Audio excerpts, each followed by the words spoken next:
La verdad es que no necesito dar mucho preámbulo al respecto, ¿no? Creo que inclusive el gráfico que vamos a ver a continuación lo describe muy bien. Y cuando hablamos de división, no es otra cosa que una visión dividida. Porque aquella persona que tiene una actitud de división es porque ve las cosas de una forma diferente a otra. Y como tienen esa visión dividida, obviamente como ven las cosas de forma diferente, tienen ideas diferentes, tienen conceptos diferentes y por ende toman decisiones de forma diferente. Y hay montones de causas que provocan este tipo de cosas. Por ejemplo, para mí no hay sonido más celestial que una guitarra eléctrica con distorsión. Pero para otros no es así. Pero sin embargo, ¿qué pasa? Hay ocasiones en que ese tipo de cosas produce división. Ay, no, que yo soy metalero y no me junto con acá, con los que les gusta el reggae, acá, que estos que usan rastas, que no sé qué, ¿verdad? Que yo soy rapero, y por esas cosas. Y que por eso ya hay división. De los deportes ni hablar. Ahí eso de que Barcelona, que Melé, que no sé qué, que Liga, ¿no? Que el 5-0. La verdad es que no sé quién le metió aquí en 5-0, pero eso es algo que también... Y que los unos le toman argumento contra el otro y todo. Y que inclusive yo he sabido de casos de personas que más allá de ser fan de un equipo, ¿no? de ser hincha, exacto, esa es la palabra correcta, gracias. De ser hincha de un equipo, toman la actitud anti el otro equipo. Que si el equipo de uno no pasó a la siguiente fase de un campeonato, pero el otro equipo, que es tradicionalmente el rival, sí pasa y le toca con un equipo extranjero, prefieren que gane el extranjero a que gane el equipo local, que tradicionalmente es su rival. Y es una cuestión, la verdad es que me parece increíble, pero se da. Otro motivo por el cual hay mucha división es por las convicciones de fe. Y también por las convicciones de café. Algunos dicen que no hay nada como tomar el café sin endulzar. Otros que dicen que aquellos que nos gusta tomar el café sin azúcar es porque no tuvimos infancia. Y así hay opiniones divididas. Si a usted le gusta endulzar su café, disfrútelo endulzándolo. Si no le gusta endulzar el café, disfrútelo también. Pero ¿por qué complicarse en ese tipo de cosas? En ese tipo de detallitos. Y como dije hace un momento, ¿no? Convicciones de fe y de café. También convicciones de fe. Hay algunos que porque sienten que porque tienen alguna porque sienten que tienen alguna convicción de fe en particular, se sienten hasta de alguna forma superiores. Y ya vamos a ver un poco más en detalle este tema tan crucial, porque aun sin darnos cuenta, no solo estamos obstaculizando a que las personas puedan conocer al Señor, sino que encima de eso, hasta nos estamos yendo en contra de la misma fe que profesamos. Y una muestra de que muchas veces hay división o una actitud de división, que normalmente no es que empieza de golpe, no es que uno se divide de golpe. Los niños por lo general no tienen prejuicios y uno ve a los niños chiquitos que se juntan sin problema. A medida que vamos creciendo nos llenamos de prejuicios, es que tendemos a tener ese tipo de cosas que nos dividen. Y por ejemplo, cuando nosotros estamos escuchando a alguien, se sabe que una de las cosas que uno debe hacer es aprender a escuchar. Primero, procurar entender antes de darse a entender. Pero lo que sucede es que muchas veces escuchamos para responder, mas no para entender. Y ese tipo de cosas producen división. Ahora, esto no es nada nuevo. Nuestro Señor Jesucristo se enfrentó con una situación así. Resulta que iban camino a Capernaum y en el camino, valga la redundancia, sus discípulos iban discutiendo. Ya me imagino, eso como ha de haber sido, ¿no? Es como ver un episodio de The Chosen, de los elegidos. Dicen, yo soy el más importante. No, yo soy el más importante. No, yo lo vi a Jesús primero. Sí, pero yo soy el que más ha participado. A mí es el que me ha dado más responsabilidad. A mí es el que me ha mandado a hacer más cosas. Yo fui el que lo acompañé al templo y que tiré la red ahí para que salieran más peces. Tantas cosas, buscando argumentos para el uno al otro como demostrar, yo soy más importante. Yo soy el mejor de todos. ¿Ya? O en términos más coloquiales, ¿no? Más huellacos, yo soy el más bacán, ¿no? Entre nosotros. Entonces resulta que cuando ya llegan, y me encanta la sabiduría de Jesús. Me encanta cómo Jesús aborda el asunto. Él los dejó que discutan lo que quieran en el camino. Ahí. Llegan a Capernaum. Llegan al lugar a donde me imagino que se iban a hospedar, porque ya estaban en una casa, dice la Biblia. Ya estaban en la casa a la que se dirigían. Y en ese momento, ya estando ahí, como que hizo que ya muchachos, estamos tranquilos, ya está todo en orden. Ok. En ese momento, él les pregunta, ¿qué venían discutiendo por el camino? Interesante, o sea, él sabía lo que venían discutiendo y les pregunta, ¿qué venían discutiendo por el camino? Y la escritura nos dice que todos se quedaron mudos. Así, eso es como cuando uno le pregunta al hijo, ¿ya te bañaste? Dice que todos se quedaron mudos porque ellos sabían lo que venían haciendo. Ellos sabían. Entonces Jesús, con su increíble sabiduría que lo caracteriza, dice, ok, muchachos, tienen que aprender algo. Tienen que aprender principios esenciales, porque no siempre voy a estar con ustedes para estar de árbitro. Y tienen que aprender a vivir en comunidad. Y eso es una de las cosas que, por ejemplo, me encanta de la viña, porque en la viña, pese a que tal vez estemos en diferentes ciudades, hasta en diferentes países, buscamos funcionar como comunidad. Entonces, Jesús le dice, ok, ya estamos asentados, me imagino que tal vez ya se habían lavado los pies, tal vez habían comido algo, estaban ahí como que, ok, ya, muchachos, ok, tranquilitos ahora sí, ¿no?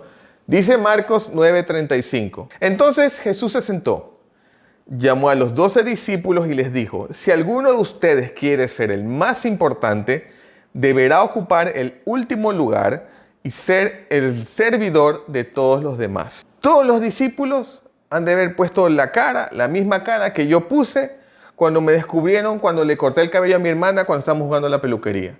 Yo imagino que haber sido la misma cara, como, ¿ah? Porque dice, el que quiere ser más importante debe ocupar el último lugar, no el primero. Entonces pensemos en una cosa, al ser el que ocupa el último lugar, es el que está detrás, no es el que está figurando. Y este es un principio inclusive hasta de liderazgo. Que cuando las cosas están bien, uno dice, ok, esas cosas están bien, es por el equipo. Cuando están más o menos, ok, somos todos. Pero cuando están mal, ¿qué le toca hacer al buen líder? Yo. Asumir la responsabilidad, dar la cara.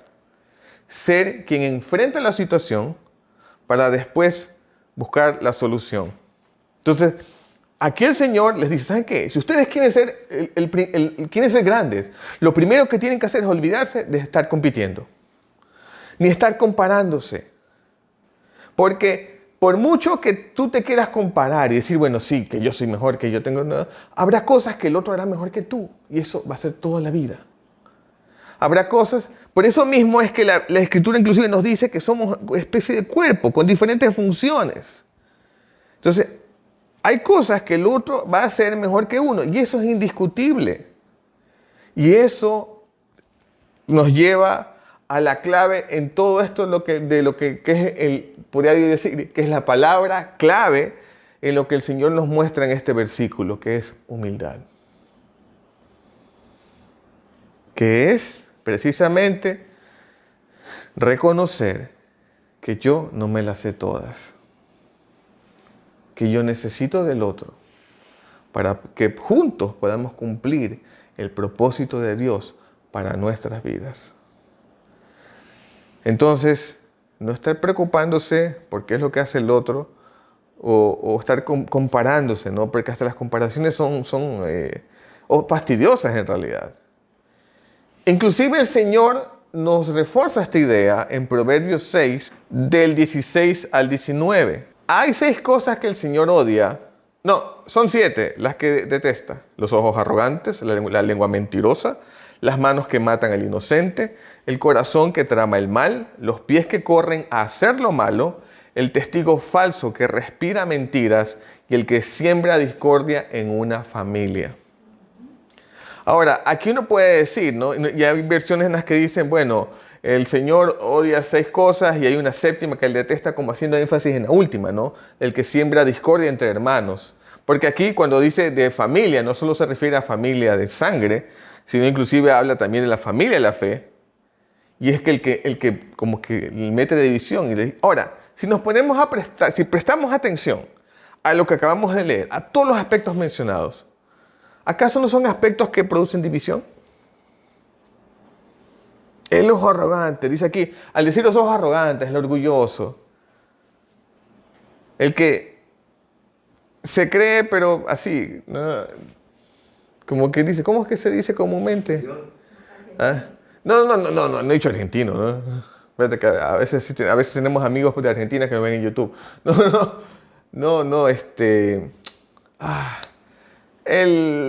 La viveza criolla, ¿ya? Ese que es el más vivo, el que se las sabe todas, ¿no? Y eso es algo que produce división. Porque aquel que se cree superior no le va a interesar servir al otro. No le va a interesar ponerse detrás. Va a querer llevarse el mérito.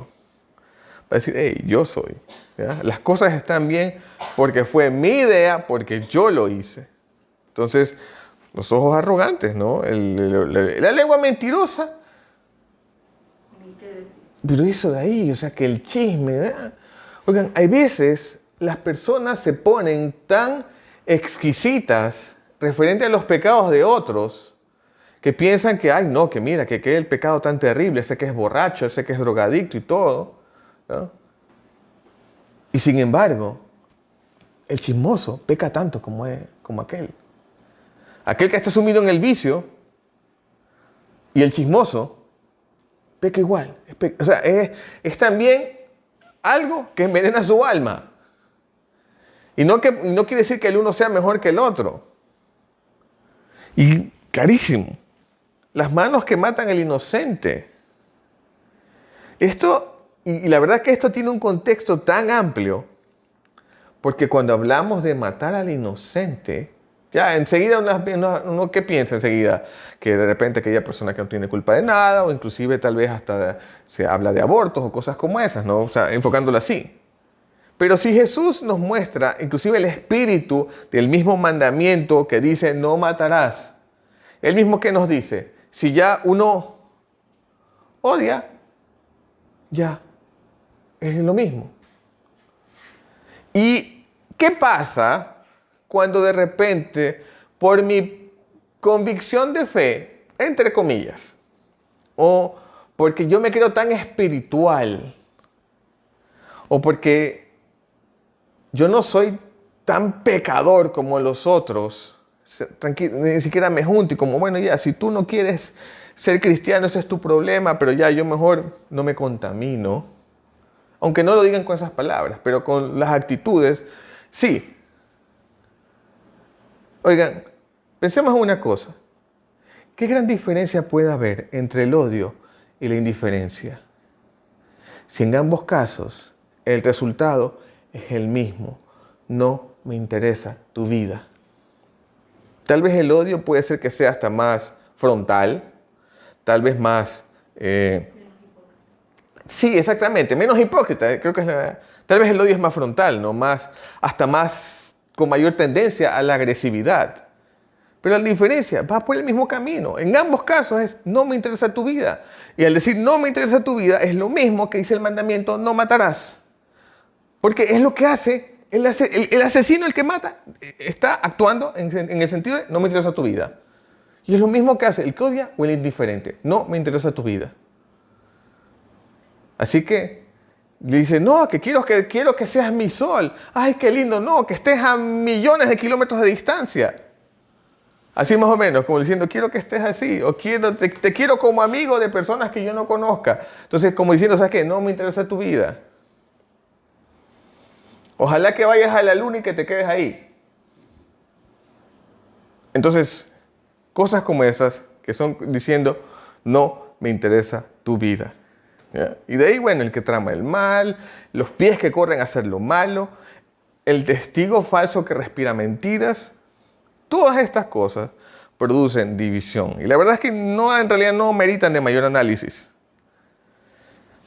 Y todas estas cosas nos llevan a precisamente sembrar discordia, sembrar desacuerdos, hacer problemas, división entre familias sean familias naturales, familias de sangre o familias de la fe. Entonces Jesús, volviendo aquí cuando estaban en Capernaum, mostrándole a sus discípulos, si ustedes, como yo no voy a estar siempre con ustedes, y ustedes van a quedarse, necesitan aprender a vivir juntos. Entonces lo primero era eso. Primero, ¿saben qué? Tienen que ser humildes. Saber que si Dios los usa, no necesariamente es porque ustedes lo merezcan, sino es sencillamente porque Él nos quiere usar. Así de simple. Entonces, primero, el tema es la humildad. Lo segundo es que vemos en el versículo 37 de Marcos 9, el que recibe en mi nombre a un niño como este, me recibe a mí. Y el que me recibe a mí, no solo me recibe a mí, sino al que me envió. Entonces Jesús les ilustra el ejemplo mostrando con un niño que tal vez para la sociedad se veía como alguien que todavía no estaba en capacidad de producir o hacer muchas cosas. Entonces él dice, el que lo recibe, me recibe a mí. Y el que me recibe a mí, no solo me recibe a mí, sino al que me envió. Y esto no es otra cosa que amar. Que precisamente recibir con amor. Uno de los distintivos de la viña, que es ven como eres. Así, ven como eres. Al decir ven como eres, eso quiere decir que te recibimos independiente de cuál sea tu trasfondo. A nosotros no nos corresponde juzgar. Ahora, claro que una vez que ya vienes, ¿por qué no le permites a Jesús que te transforme y llegues a ser quien debes de ser? ¿Por qué no? Entonces, de esa manera es como nosotros aprendemos a amar. Ahora, no es que se dé de forma natural. No es fácil. Es más, en ocasiones amar es difícil. De hecho, hay una frase que dijo alguien anónimo. Es fácil encontrar motivos para dividir a las personas. Es más difícil encontrar un terreno común, pero es un paso adelante hacia la felicidad. En lugar de enfocarnos en nuestras diferencias, enfoquémonos en los aspectos que tenemos en común. Perfecto, tú eres de un equipo, yo soy hincha del otro equipo, pero nos gusta el encebollado. Vamos a comer encebollado. ¿Ya? O alguien que conozco por ahí que le gusta el bollo. Vamos a comer un bollo, ¿ya? O sea, busquemos celebrar nuestras diferencias. La verdad es que inclusive, por ejemplo, en mi caso, que yo tengo una actitud neutral acerca de los equipos, es increíble porque me río de los memes tanto del uno como del otro.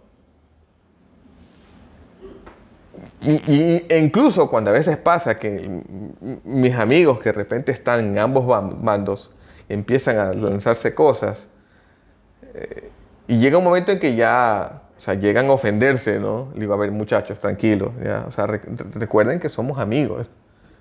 Entonces es como que, ok, ya, está bien, ya, paz, ok, ¿no? Entonces también sirve, no de repente estar como árbitro. Pero encontrar motivos para dividir a las personas, como le vimos hace un momento, es fácil. Lo más difícil es encontrar un terreno común. Y lo que hace que sea más difícil encontrar un terreno común, porque para encontrar un terreno común debo interesarme en la vida de la otra persona. Hay que pasar tiempo. Hay que conversar, porque ¿cómo voy a saber qué le gusta o qué no le gusta? Pero como leímos hace un momento, esto es más difícil, pero es un paso adelante hacia la felicidad. Como que pueden seguir adelante. Y yo sé que es un desafío. Y saben que una de mis frases favoritas es precisamente decir: lo que no me desafía no me desarrolla. El término desafío viene de des, ¿no?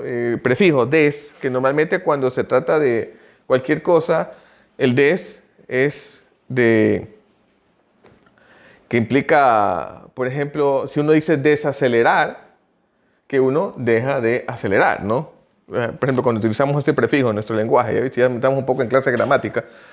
Entonces, y tenemos el afiar, o sea, de desafiar, ¿no? Que afiar, bueno, es un término que ya en el lenguaje actual ya está en desuso, pero que lo que quiere decir es que da la seguridad, o que demuestra que uno no va a hacerse daño. Eso, o sea, eso quiere decir ese término, ¿no? En el caso de... Entonces, desafiar implica salir de aquello en lo que me siento cómodo, aquello en lo que me siento seguro, salir de los límites de la seguridad, salir de aquello que consideramos que es lo seguro, sino efectivamente poder salir de lo que se conoce comúnmente como nuestra zona de comodidad o zona de confort, aunque igual el término como tal no está bien utilizado, porque viene a ser un anglicismo. Entonces es la zona de comodidad, ¿no? En la zona en que me siento seguro. Entonces eso es lo que se refiere ahí cuando se trata de desafío. El desafío es salir de aquello en lo que me siento seguro, en lo que me siento cómodo.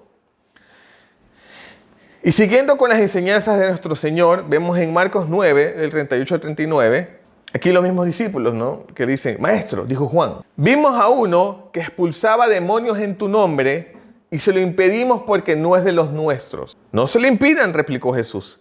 Nadie que haga un milagro en mi nombre puede a la vez hablar mal de mí. No, que ellos no son de nuestro grupo, no son de nuestra denominación. Déjenlos. Hace algunos años hubo una película, La Pantera Negra. Hubo una frase que yo la escuché y me encantó, que en una parte de la película, y que algunos se la atribuyen al ya lamentablemente fallecido Chadwick Boseman, que es el actor. Pero en realidad, bueno, eso fue parte del libreto y de hecho se trata de un proverbio africano. Dice que él está frente a las Naciones Unidas hablando y está hablando acerca de lo que su nación puede ofrecer. Y dijo esta frase: los necios construyen barreras, mientras que los sabios construyen puentes. O sea, ¿por qué construir barreras? Cuando en este caso, por ejemplo, en el caso que mencionamos hace un momento, si ellos estaban haciendo las buenas obras y alguien más también hacía las buenas obras, oye, ¿cómo podemos apoyar? ¿Cómo podemos apoyarnos? O está bien, perfecto, estás haciendo lo bueno, sigue adelante, no te detengas. ¿Ya? El Señor es nuestro estandarte. Entonces, este era el otro aspecto que tenía que ver. Eso de efectivamente ser condescendiente, entender que uno debe ser hasta tolerante en este tipo de cosas. No que pensar que porque solo es mi grupo ya está, no. Oye, Jesús habló muy poco de iglesia. Él hablaba de reino. Y de hecho, otro de los distintivos de la viña, cuando hablamos del sí, pero todavía no, es precisamente el hecho del reino. No hablamos de iglesia, hablamos del reino. De que estamos en su reino, formamos parte de su reino, sí, pero todavía no es lo que nos espera, que lo que nos espera es mucho más grande que aquello que vivimos en este momento dentro del reino.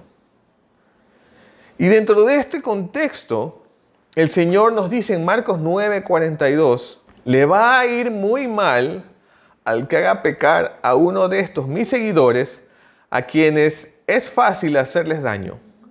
Sería mejor que lo tiraran al mar con una gran piedra de molino colgada al cuello. Ahora, pensemos en un detalle interesante aquí. Cuando decimos al que haga pecar a uno, o sea, que uno haga pecar a otro, normalmente asociamos el que el uno haga pecar al otro con este tipo de cosas. Como que tratar de persuadirlo a que haga lo que no está bien, ¿no? Que haya un toque de seducción, esas cosas. Y está bien, o sea, eso también, pero no solo eso. Cuando motivamos a alguien a ira, lo estamos motivando a pecar. Cuando motivamos a alguien a que se frustre porque sencillamente no puede hacer las cosas tan bien como para nosotros consideramos que Dios demanda, eso también es motivarlo a pecar. En lugar de animarlo a que si se cae, se levante otra vez, porque como dice la Escritura, 7 veces cae el justo y 7 veces se levanta.